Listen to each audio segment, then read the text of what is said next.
একটি আদর্শ রাজধানীর জনসংখ্যা হওয়া উচিত ৬০ থেকে ৭০ লক্ষের মধ্যে। বর্তমানে ঢাকায় বসবাসকারীর সংখ্যা ২ কোটিরও বেশি। ধারণা করা হচ্ছে ২০৩৫ সালে নাগাদ ঢাকায় বসবাসকারীর সংখ্যা হবে প্রায় ৩.৫ কোটিরও বেশি, যা সমস্যাগুলোকে ঢাকাকে আরও প্রকট করে তুলবে। প্রায় ২ কোটি মানুষের অতিরিক্ত চাপ, বায়ু দূষণ, যানজট এবং নাগরিক সুবিধা অভাবের কারণে ঢাকা এখন ধীরে ধীরে রাজধানীর তালিকা হারিয়ে ফেলতেছে। বৈশ্বিক বাসযোগ্যতা সূচক, বায়ু দূষণ সূচক এবং যানবাহনের গতি, এই ৩টি সূচকের মধ্যেই ঢাকা সবচেয়ে তলানিতে অবস্থান করতেছে। এই পরিস্থিতিতে রাজধানী সরানোর সুপারিশ করেছেন অর্থনৈতিক ও কৌশল পুনর্নির্ধারণকারী টাস্কফোর্স। ৩০শে জানুয়ারি প্রধান উপদেষ্টা ডক্টর মোহাম্মদ ইউনূসের কাছে প্রতিবেদনটি হস্তান্তর করেন পরিকল্পনা উপদেষ্টা অধ্যাপক ওয়াহেদ উদ্দিন মাহমুদ। প্রতিবেদনে নানা সুপারিশের পাশাপাশি একটি গুরুত্বপূর্ণ সুপারিশ হল ঢাকাকে রাজধানী হিসাবে পরিবর্তন করা। প্রতিবেদন অনুযায়ী ঢাকার প্রায় ৮৫% অবকাঠামো এখনও অনুমোদিত নয়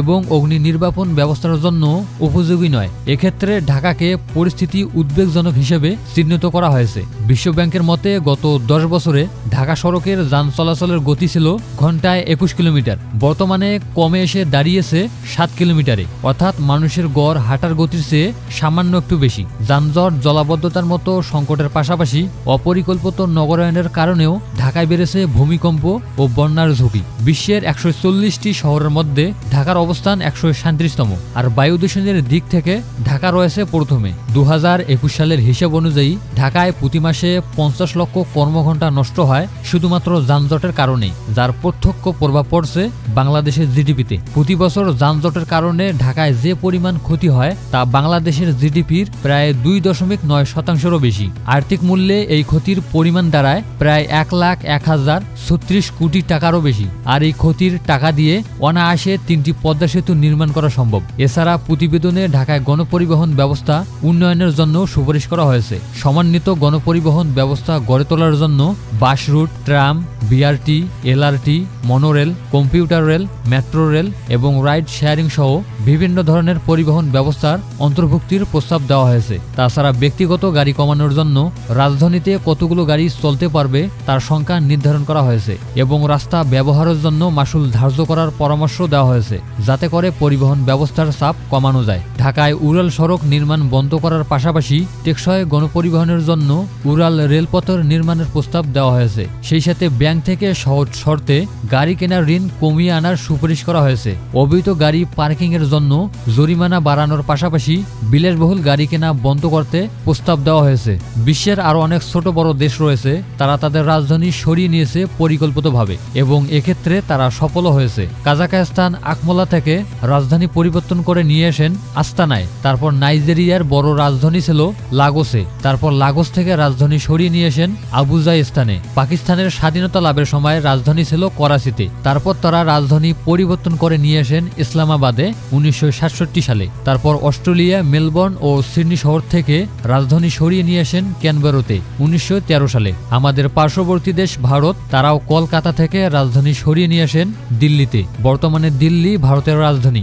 বাংলাদেশের নতুন আরেকটি রাজধানী শহর গড়ে তোলা সম্ভব, কিন্তু রাজধানী পরিবর্তনের কাজটি বেশ কঠিন হবে বলে মনে করছেন বিশেষজ্ঞরা। আবার অনেক বিশেষজ্ঞরাই মনে করছেন রাজধানী পরিবর্তন করা অসম্ভব কিছুই নয়। রাজধানী ঢাকাকে সরিয়ে নিলে বাংলাদেশের বড় ধরনের অর্থনৈতিক সংকট তৈরি হতে পারে। এক্ষেত্রে সবচেয়ে বড় সংকট হবে একটা সুবিধাজনক জায়গা খুঁজে পাওয়া। একটা বিমানবন্দরের জায়গা খুঁজতে গিয়েই বাংলাদেশের বিভিন্ন বিড়ম্বনার শিকার হতে হয়। সেই সাথে বাংলাদেশের নতুন রাজধানী গড়ে তোলার জন্য বিপুল পরিমাণ অর্থ ব্যয় করতে হবে। বাংলাদেশের রাজধানী পরিবর্তনে অসুবিধার পাশাপাশি কিছু সুবিধাও রয়েছে। বাংলাদেশের রাজধানী যে স্থানে পরিবর্তন হবে, রাস্তাঘাট ও রাজপথের পরিধি, অর্থনৈতিক পরিস্থিতি, চিকিৎসা সুবিধা, শিক্ষা ব্যবস্থার সুবিধা, বিমানবন্দর, রেল স্টেশন, সমুদ্র বন্দর, বাণিজ্য অফিস এবং কার্যালয় সহ বিভিন্ন বিষয়ে বিকশিত হবে। বাংলাদেশের নতুন রাজধানী গড়ার ক্ষেত্রে যেসব জায়গার নাম উঠেছে সেগুলো হচ্ছে মধুপুর, গাজীপুর, মুন্সিগঞ্জ ও রাজেন্দ্রপুরের নাম উঠে এসেছে।